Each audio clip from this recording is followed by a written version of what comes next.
Guys conjunction तो आपने काफ़ी बार पढ़े हुए हैं, लेकिन ये वीडियो थोड़ा सा स्पेशल होने वाला है क्योंकि आज के इस क्लास में मैं आप लोगों को कोरिलेटिव कंजंक्शन बताऊंगी। अब कोरिलेटिव कंजंक्शंस क्या होते हैं ये भी हम देखेंगे, लेकिन देखिए जब भी आप कंजंक्शंस को के सेंटेंसेस बनाते हैं या फिर अगर कॉम्पिटिटिव एग्जामिनेशन की आप तैयारी कर रहे हैं तो कई बार आप गलतियाँ कर देते हैं। तो आज की इस क्लास में हर छोटा सा छोटा रूल मैं आप लोगों को बताऊँगी ताकि आज के बाद में कोरिलेटिव कंजंक्शंस में किसी तरह की कोई गलती आप ना करें।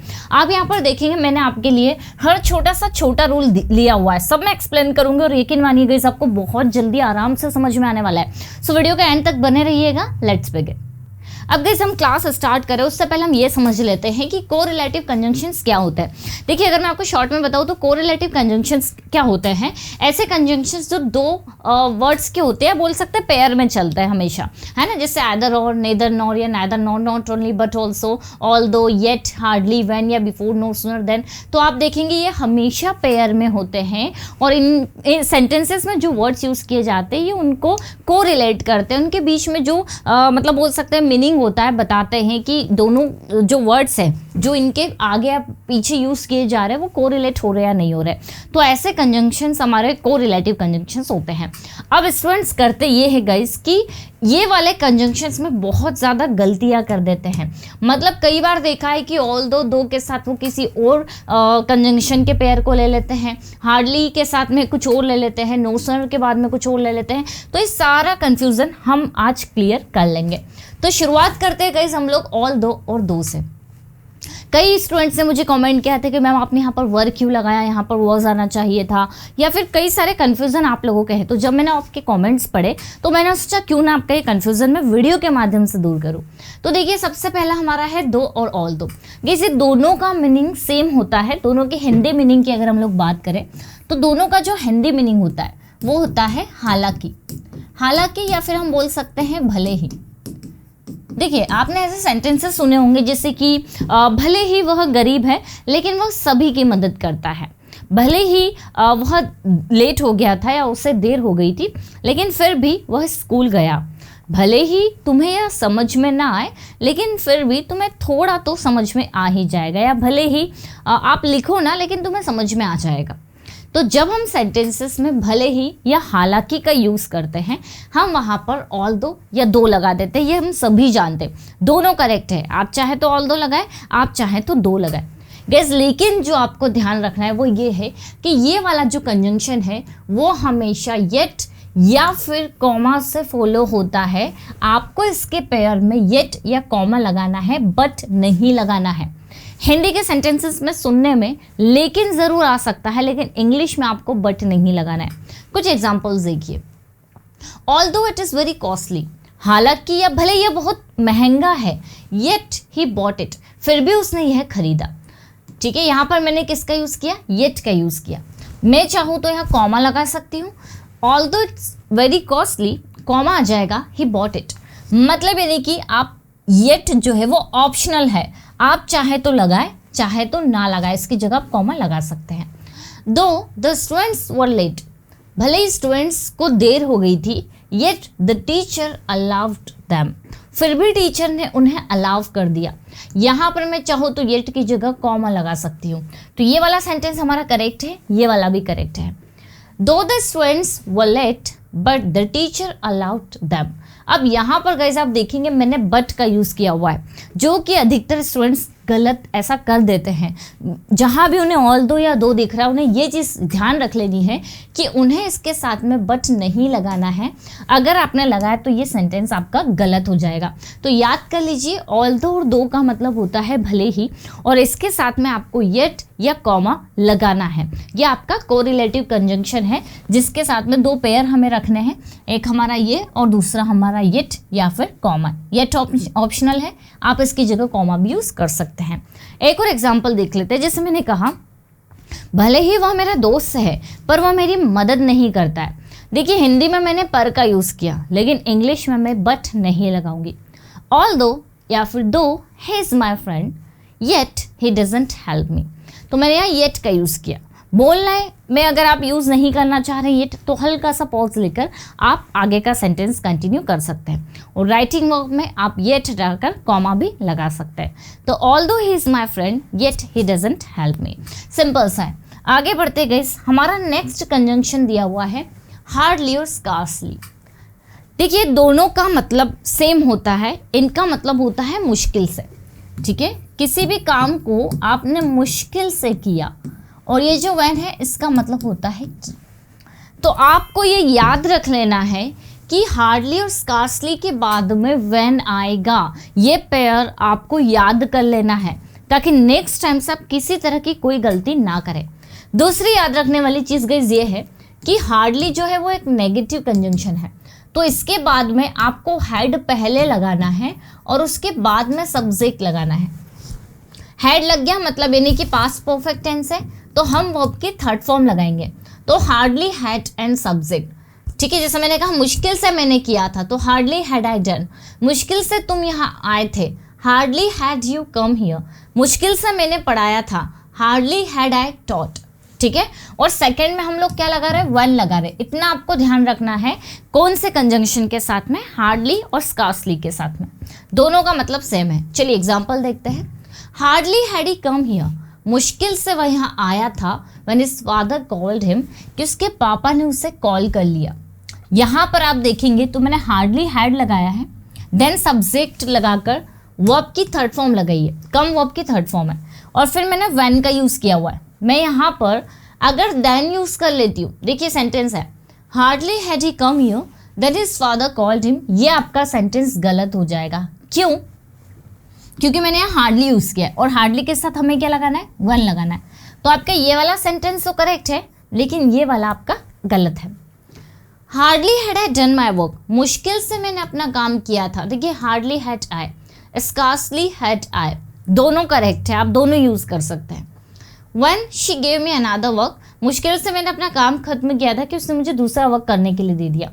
तो देखिए मैंने वन लगाया, ठीक है, क्लियर। तो हार्डली के साथ आप क्या लगा देंगे, वन लगा देंगे। आई होप गाइस ये भी आपको समझ में आ गया होगा। इसके हिंदी मीनिंग्स जो है मैं ऑलरेडी अपने एक वीडियो में कंजंक्शंस को अच्छे से एक्सप्लेन कर चुकी हूँ, लेकिन आज हम इसके जो छोटे छोटे से रूल्स हैं जिसमें हम अधिकतर गलतियाँ करते हैं वो हम देख रहे हैं। गाइस नेक्स्ट हमारा बिटवीन एंड।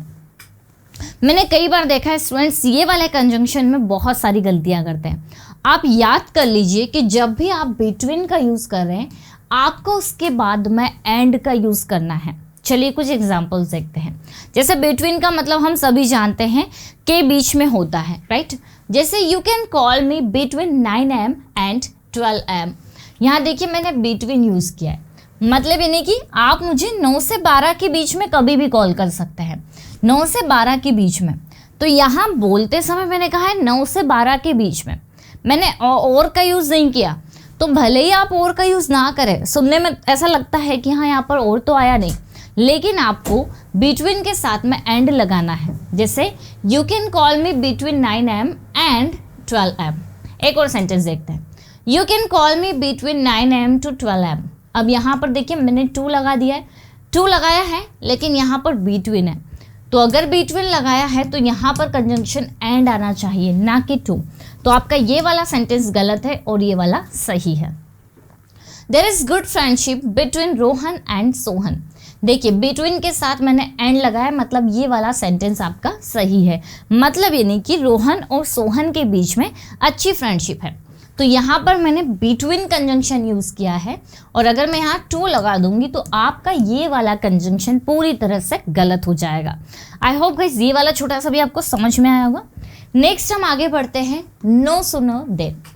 जैसे कि नो सूनर देन का मतलब होता है कि कोई काम आपने किया ही था या कर भी नहीं पाए थे, थोड़ा सा किया था, ठीक है। आप लोगों ने एज सुन एज पढ़ा है।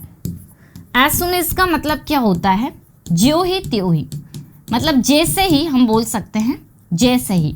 जैसे कि जैसे ही मैं वहाँ गई उसने मुझसे बातें करना शुरू कर दी, जैसे ही वह बाहर गया बारिश होने लगी, जैसे ही मैं पढ़ाई करने बैठी लाइट चली गई। तो जस्ट कोई एक एक्शन कंप्लीट हुआ, उसके जस्ट तुरंत बाद दूसरा कोई एक्शन होता है स्टार्ट, तो वहाँ हम एज सुन एज का यूज़ करते हैं। तो नो सूनर और as soon as almost same है। नो सूनर का क्या मतलब निकलता है कि कोई काम आपने किया भी नहीं था, किया भी नहीं था। इसका मतलब ये नहीं कि आपने उसे किया ही नहीं था, इसका मतलब ये कि जैसे ही आपने उस एक्शन को स्टार्ट किया। अब यहाँ पर ध्यान देने वाली बात ये है कि नो सुनर के साथ में हमेशा आपको देन लगाना है। जैसे हम लोगों ने हार्डली और स्कार्सली के साथ में वन लगाया, उसी तरह से आप नो सुनर के साथ में देन का यूज़ करेंगे। चलिए एग्जाम्पल्स देखते हैं। अच्छा, एक और चीज़ आपको ये समझनी है कि जब आप नो सुनर लगाएंगे तो आपको डिड, सब्जेक्ट एंड देन आपको वर्ब की फर्स्ट फॉर्म लगानी है। तो याद कर लीजिए कि हार्डली एंड नो सुनर ये दोनों हमारे नेगेटिव कंजंक्शन है। तो इनके साथ में हम सबसे पहले हेल्पिंग वर्ब लगा देंगे एंड देन हम सब्जेक्ट लगाएंगे।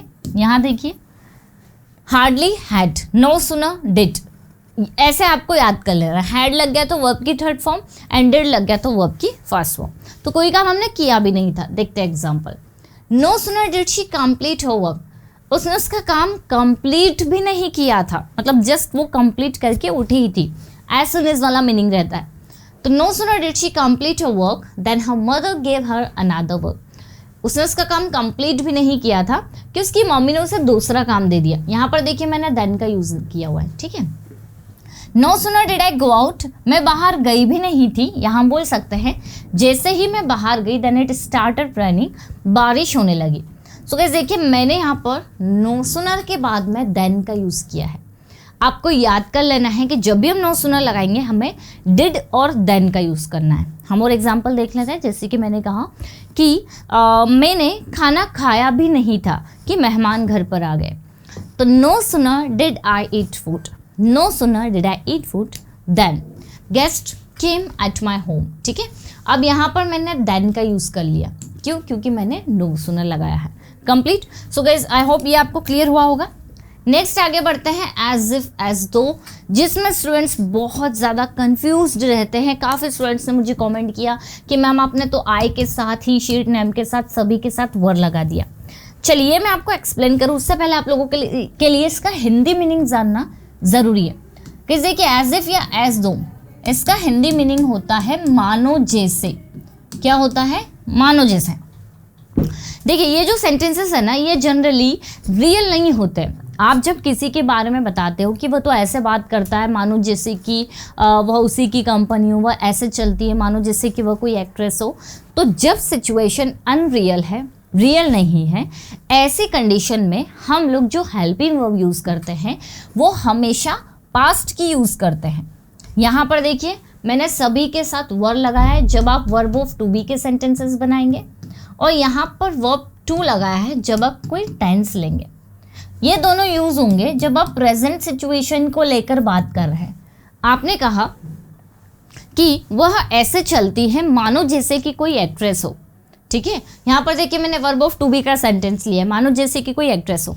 वो एक्ट्रेस है नहीं। हम यहाँ पर अनरियल सिचुएशन के बारे में बात करें कि वो बात कैसे करती है, मानो जैसे कि वो कोई एक्ट्रेस हो, मानो जैसे। तो हमने कहे हमारा जो सेंटेंस बनेगा शी टॉक्स, हमारा जो फर्स्ट सेंटेंस है उसे हमें प्रेजेंट में बना देना है। तो देखिए हमारा सेंटेंस कुछ इस तरह से बनेगा, शी टॉक्स,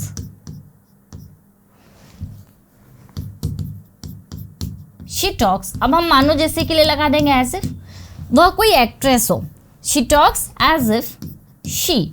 अब शी के साथ हमें वर लगाना है। यहाँ पर ये रूल फॉलो होगा कि सभी के साथ आप वर लगाएंगे। She talks as if she were an actress. ये देखिए यहाँ पर हमने वर्ब ऑफ टू बी का सेंटेंस बनाया, इसलिए हमने वर का यूज़ किया। हम कोई मैन वर्ब का ले लेते हैं। जैसे मैंने कहा कि उसने ऐसे बताया, या फिर हम बोल सकते हैं प्रेजेंट का सेंटेंस ले सकते हैं कि वह ऐसे बताता है मानो जैसे कि उसे जॉब मिल गई हो। अब देखिए यहाँ पर जॉब उसे मिली नहीं है, लेकिन वो ऐसे प्रिटेंड कर रहा है, ऐसे बता रहा है मानो जैसे कि उसे जॉब मिल गई हो, तो ऐसे बता रहा है, ठीक है। तो हमारा सिंपल सा सेंटेंस होगा ही इज टेलिंग। अब देखिए मानो जैसे के लिए हम लिख देंगे एज इफ उसे जॉब मिल गई हो। यहाँ हमारा सेंटेंस जो है पास्ट सिंपल में जाएगा, ही गॉट अ जॉब। ये देखिए यहाँ वर्ब था इसलिए मैंने सेकंड फॉर्म में V2 में बनाया, यहाँ टू बी का था इसलिए मैंने वर का यूज़ कर लिया।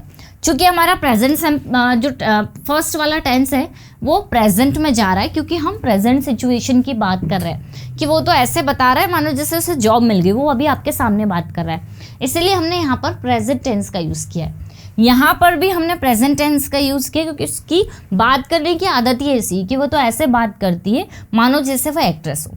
तो ये दोनों सेंटेंसेस तो हो गए क्लियर।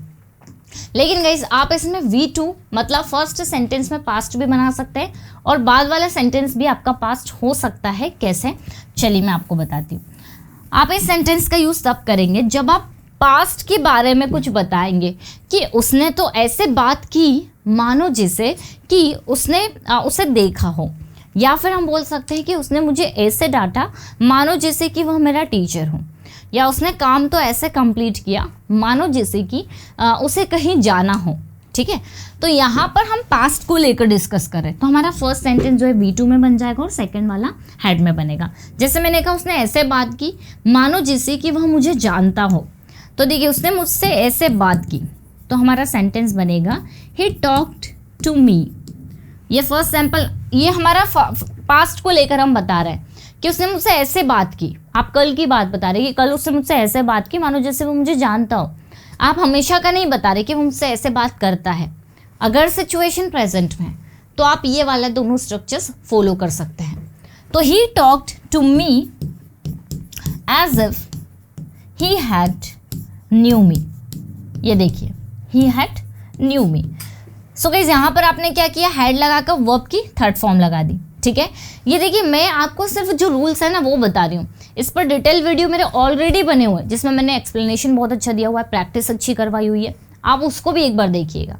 ओके, तो उसने मुझे ऐसे कॉल किया मानो जिससे वो मुझे जानती हो, तो she called me as if she had knew मी।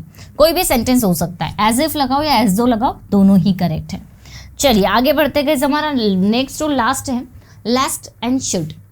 अब देखिए जब भी लेस्ट लगता है, हाँ सो गाइस ये एक चीज़ मैं थोड़ा सा क्लियर कर देती हूँ, अब आप कंफ्यूज ना हो कि यहाँ पर वर्क क्यों लग रहा है। ठीक है, सभी के साथ, क्योंकि हम लोग जो है ना वो अनरियल सिचुएशन को लेकर डिस्कस कर रहे हैं, इसलिए सभी के साथ वर्क लग रहा है। ठीक है, चलिए नेक्स्ट है लेस्ट। अब लेस्ट क्या होता है, कहीं ऐसा ना हो। लेस्ट का जो मतलब होता है वो होता है कहीं ऐसा ना हो। सो गाइस आप याद रख लीजिए कि जब भी हम लोग लेस्ट लगाएंगे इसमें हमें शुड तो लगाना ही है, या फिर V1 से हमें सेंटेंस को बना देना है। जब भी लेस्ट आएगा आपको शुड देखने के लिए मिलेगा, जैसे कि पढ़ाई कर लो कहीं ऐसा ना हो कि तुम फेल हो जाओ। Study लेस्ट you may fail. अब यहाँ मैंने मे लगा दिया है, यहाँ पर लेस्ट है, ये सेंटेंस हमारा गलत है। स्टडी लेस्ट यू शुड फेल, ये बिल्कुल करेक्ट है क्योंकि लेस्ट के साथ में मैंने शुड लगाया है, या फिर लेस्ट के साथ में डायरेक्ट वर्ब की फर्स्ट फॉर्म लगा सकती हूँ। तो स्टडी लेस्ट यू फेल। नेक्स्ट है वॉक स्लोली, धीरे चलो, कहीं ऐसा ना हो कि तुम गिर जाओ, लेस्ट यू शुड फॉल डाउन। तो यहाँ देखिए कहीं ऐसा ना हो के लिए मैंने लेस्ट लगा दिया, सेकेंड सेंटेंस में मैंने शुड लगा दिया। और सेंटेंस देख लेते हैं कि धीरे बोलो कहीं ऐसा ना हो कि कोई सुन ले, speak slowly lest someone should listen. यहाँ बैठ जाओ कहीं ऐसा ना हो कि कोई और बैठ जाए, seat here lest someone should seat here. So guys आपको कुछ नहीं करना है, बट ये को रिलेटिव कंजंक्शंस के जो पेयर्स होते हैं ना उसको बहुत अच्छे से समझ लेना है। अगर आप ये समझ लेते हैं आप किसी तरह की राइटिंग और स्पीकिंग में कोई गलती नहीं करेंगे। आई होप गाइस ये छोटा सा वीडियो आप लोगों के लिए हेल्पफुल रहा होगा। डिटेल वीडियो भी बना हुआ है कंजंक्शन पर, आप उसे एक बार ज़रूर देखिएगा। अच्छा लगा गाइस वीडियो तो लाइक शेयर तो करना है आपको। मिलते हैं हम लोग अपनी नेक्स्ट क्लास में। Till then bye bye, take care.